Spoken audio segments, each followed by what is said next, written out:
Hi everybody and welcome. Today I have Mars Gaming headphones and I'm going to tell you how can you easily fix Bluetooth pairing issues.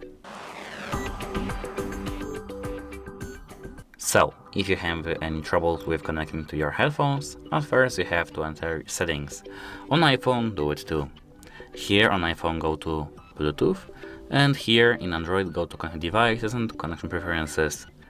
Now if you are on iPhone, disable Bluetooth, and if you are Android phone, enter Bluetooth and disable Bluetooth.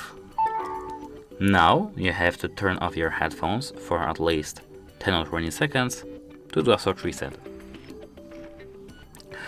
After that time, you'll see that your headphones are doing this. They are blinking red and blue light.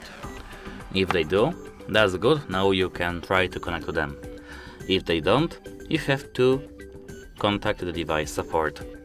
That's it, hope it helps you and goodbye!